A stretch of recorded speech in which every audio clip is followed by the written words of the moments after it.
Welcome students, lesson প্ল্যানারে তোমাদের আরো একবার স্বাগত।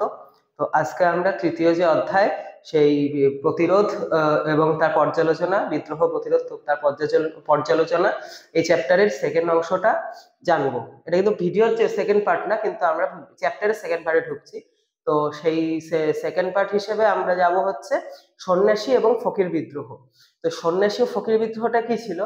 শুধুমাত্র যে আদিবাসী তারাই নয়, গ্রাম বাংলায় বা তখনকার বাংলায় যে সমস্ত সাধারণ মানুষজনও থাকতেন তাদের মধ্যে নিম্নবিত্ত মানুষ ছিলেন, এবং তাদেরও কিন্তু মেন উপার্জনের উপায় বা জীবিকা ছিল হচ্ছে কৃষিকাজ।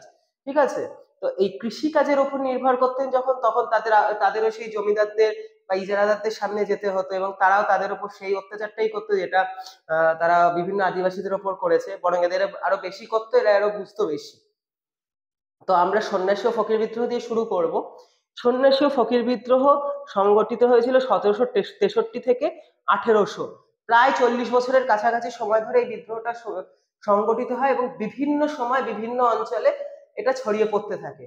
তো এই সন্ন্যাসী ও ফকিররা কি ছিলেন? এরা মূলত বিভিন্ন ধর্মকর্ম করতেন, এবং তোমরা ইতিহাস চর্চায় দেখেছো বাংলায় কিন্তু প্রপার যে হিন্দু দেবদেবী ছাড়াও কিছু নিম্ন, মানে নিম্ন শ্রেণীর মানুষের জন্য কিছু আলাদা আহ, ভগবান বা দেবতা রয়েছে। তোমরা এখনো দেখবে যে তোমার মা শীতলা, মা ষষ্ঠী, বা হচ্ছে আমরা বেশ কিছু চড়কের সময় যেভাবে মহাদেবকে উপাসনা করি, একদম বৈদিক হিন্দু শাস্ত্রে কিন্তু সেইভাবে তাদেরকে পুজো করা হয় না, বা তাদের উল্লেখও সেইভাবে নেই বলতে গেলে। তাদের উপাসনা কিন্তু এই গ্রাম বাংলায় করতেন, এবং সেই রকম কিছু ব্যক্তিরা ছিলেন সন্ন্যাসী এবং ফকির। ঠিক আছে?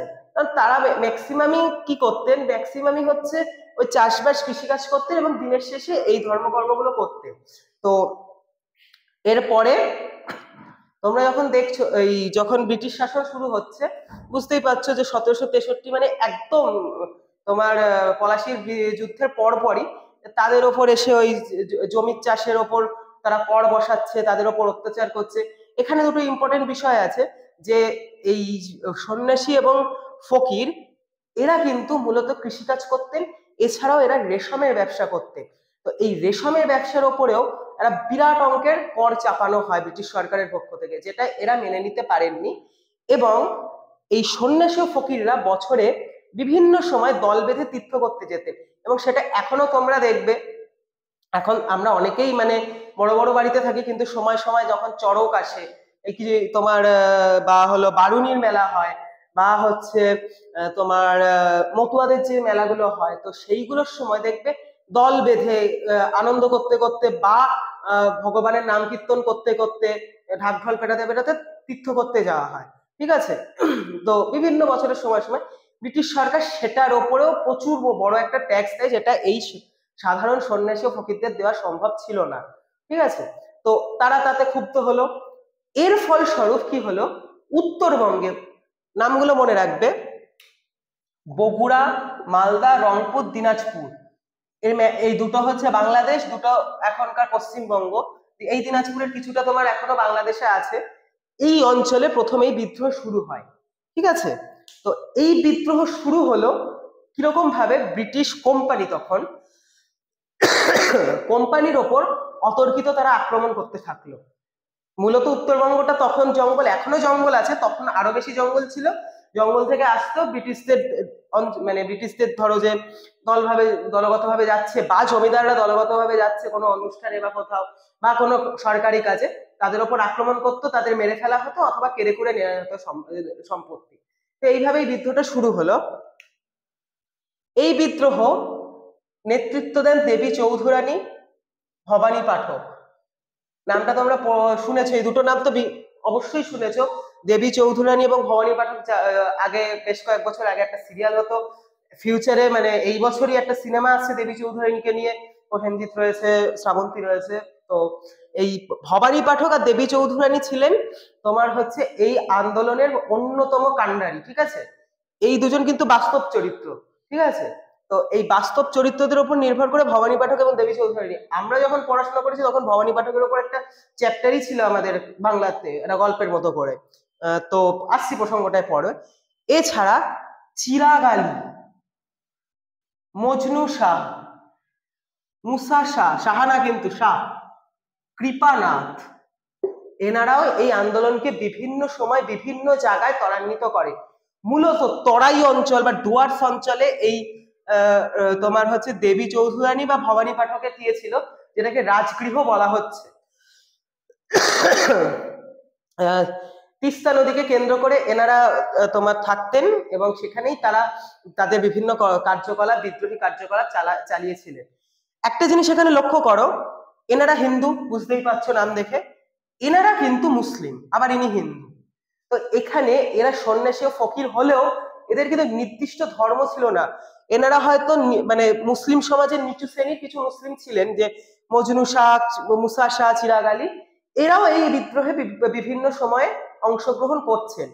এই বিদ্রোহ কোথায় কোথায় ছড়িয়ে পড়ে? মালদা, ময়মনসিংহ, ফরিদপুর, কোচবিহার, ঠিক আছে। প্রথম এই সন্ন্যাসী বিদ্রোহের সূচনা হয় ঢাকা শহরে 1763-তে।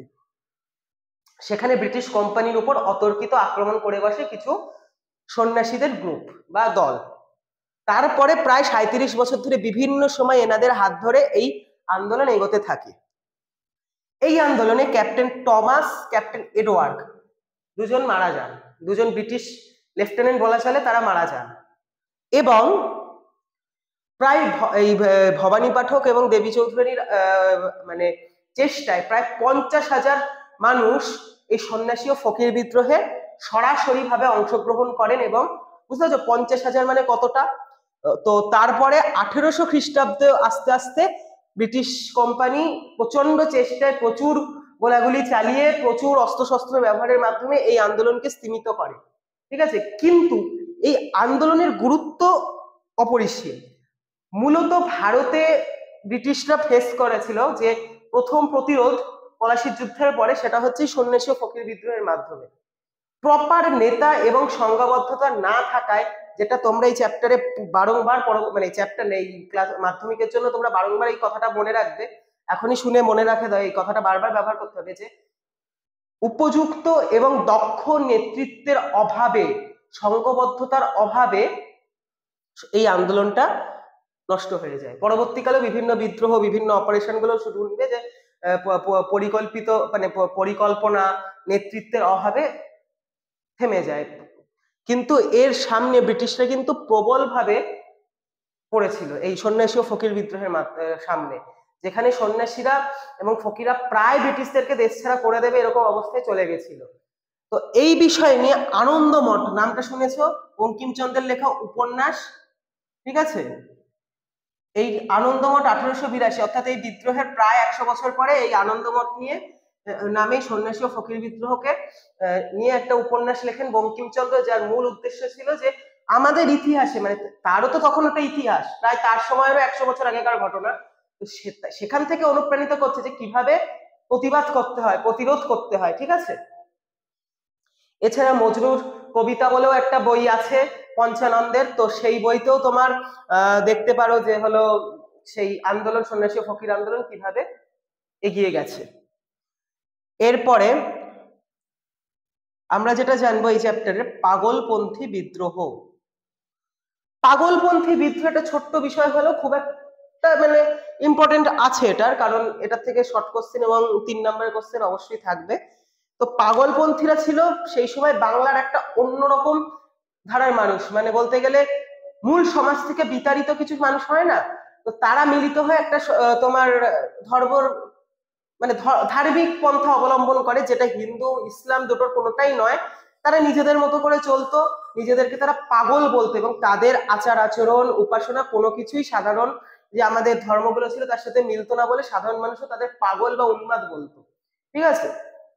তো এই পাগল এবং পাগল যারা ছিল তাদের উপরেও ব্রিটিশরা অত্যাচার করে, বুঝতে পারছো।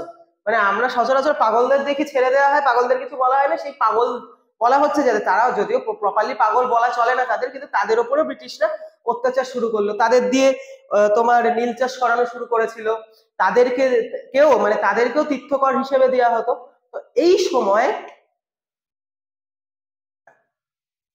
করিম ফকির নামে এক ব্যক্তি এই পাগলদেরকে ঐক্যবদ্ধ করেন, এবং তিনি 1825 নাগাদ এই আন্দোলন শুরু করেন পাগলপন্থী বিদ্রোহে। সূচনা কোথায় হয়? ময়মনসিংহ, বাংলাদেশের শেরপুর গ্রামে। ময়মনসিংহের শেরপুর গ্রামে। তো এই করিম ফকিরের হাত ধরেই প্রথম পাগলপন্থীরা বিদ্রোহ করলেন, কিন্তু করিম ফকির বেশি দিন বাঁচলেন না। তারপরে তার শিষ্য টিপু, টিপু সুলতান নয় কিন্তু টিপু, এই আন্দোলনের হাল ধরলেন। তিনি নিজেকে পাগল রাজা বা বাদশাহ বলে সম্মানিত মানে ঘোষিত করে নিজের একটা সেই রাজত্ব কায়েম করার চেষ্টা করলেন এবং বললেন সারা পৃথিবীতে পাগলরাজ আসছে। ব্রিটিশরা প্রবলভাবে এদেরকে আক্রমণ করলো, প্রচুর পাগলপন্থী মানুষ মারা গেলেন এবং পাগলপন্থী বিদ্রোহ 1827 সালে অস্তমিত যায়। টিপু গ্রেপ্তার হন এবং টিপু আজীবন জেলে বন্দী ছিলেন। ঠিক আছে? তো পাগলপন্থী বিদ্রোহেরও একটা গুরুত্ব রয়েছে আমাদের মানে ইতিহাসে, যে পাগলপন্থীরা যতই সমাজের নিচু শ্রেণীর হোক, তারাও কিন্তু ব্রিটিশদের যে অত্যাচার সেইটার শিকার হচ্ছেন। মানে বুঝতে পারছো, আমরা আজ প্রায় 70-80 বছর হয়ে গেছে ব্রিটিশরা আমাদের ছেড়ে চলে গেছে, তাও আমরা আজও মানে দেখবো যে কতটা অত্যাচারী ছিলেন, যে সমাজের একেবারে নিচু শ্রেণীর মানুষ যারা, তারাও এর মানে ব্রিটিশদেরকে সহ্য করতে না পেরে অস্ত্র তুলে নিয়েছিল হাতে। তো এইভাবেই পাগলপন্থী বিদ্রোহ শেষ হলো এবং ধর্মের আধারে প্রথমে এই দুটো বিদ্রোহ শুরু হয়েছিল ঠিকই, যে মূলত ধর্মকে ভেবে ধর্ম আন্দোলন বলা চলে, কিন্তু পরবর্তীকালে সেটা ব্রিটিশদের বিরোধিতা করতে শুরু করে। ব্রিটিশ ঐতিহাসিক, বিশেষ করে শুধু ব্রিটিশ ঐতিহাসিক কেন বলবো, রণজিৎ গুহ, আমাদের ভারতের অন্যতম মানে মানে ইতিহাসের পৃষ্ঠপোষক যাকে বলা চলে, তিনিও এই বিদ্রোহটাকে কৃষক বিদ্রোহ বলেন। আর তখনকার ব্রিটিশরা এই সন্ন্যাসী ফকির বিদ্রোহ, পাগলপন্থী বিদ্রোহ, এগুলোকে ডাকাতি হিসেবে বলতো, এদেরকে ডাকাত বলে দিত। ঠিক আছে? তো এবং এটা তোমরা দেখবেও আনন্দমঠেও বলা হয়েছে যে এনারা কিন্তু ডাকাত ছিলেন, যে দেবী চৌধুরানী, ভবানী পাঠক সেই রবিনহুড টাইপের ডাকাত ছিলেন, যে তোমার যাচ্ছে বড় লোকেদের সম্পদ কেড়ে নিচ্ছে, নিয়ে গরিবদের মধ্যে বিলিয়ে দিচ্ছে। হয়তো সেটা ছিল, কিন্তু তাদের মূল উদ্দেশ্য কিন্তু শুধু তাই ছিল না, তারা জমিদার এবং ব্রিটিশ শক্তির বিরুদ্ধেই ছিল। প্রাথমিকভাবে জমিদারদের বিরুদ্ধে, এবং তারপরে সেটা বৃহত্তর আকারে, কারণ জমিদাররা কষ্ট পেয়ে মানে সমস্যায় পড়লে ব্রিটিশদের ডাকবে, ব্রিটিশরা আসবে, তাদের সামনে তো সংঘর্ষ হবেই, এবং হয়েও ছিল, যেখানে দুজন বড় বড় ব্রিটিশ লেফটেন্যান্ট মারা যায়, দেখতেই পাচ্ছ। তো এইভাবেই চলতে থাকে। তো ব্রিটিশরা এটাকে ডাকাতি বলেছিল, এবং আমাদের বর্তমান যে ঐতিহাসিকরা তারা এটাকে কৃষক বিদ্রোহ বললেও ভারতের স্বাধীনতা আন্দোলনে বা প্রাথমিক যে প্রতিরোধ যেটাকে বলা চলে ব্রিটিশ সরকারের বিরুদ্ধে, সেইটা এখানে শুরু হয়েছিল সন্ন্যাসী ও ফকির বিদ্রোহ। তো বলতে গেলে একদম প্রথম প্রতিরোধ ব্রিটিশদের বিরুদ্ধে, এবং মাঝখানে পরবর্তী কালে পাগলপন্থী বিদ্রোহ একটা গুরুত্বপূর্ণ ভূমিকা পালন করে। এর পরবর্তী দিন আমরা দেখবো যে হচ্ছে আরো কিভাবে ব্রিটিশরা সমস্যার সম্মুখীন হয়, কি কি সমস্যার সম্মুখীন হয়, এবং কোথায় কোথায় কৃষক বিদ্রোহ গুলো গড়ে ওঠে। এরপরে ধর্মীয় আন্দোলন আছে, ইসলামীয় ধর্মীয় আন্দোলন আছে, সেগুলো লক্ষ্য করব। আজকের ভিডিও এইটুকুই। তোমাদের যদি কোনো অসুবিধা থাকে বা কোনো জানার কোশ্চেন থাকে, সেগুলো আমাকে কমেন্টে জানাবে, আমি তার উত্তর কোনো একটা ডাউট সলভিং ক্লাসে দেখিয়ে দেবো। Thank you.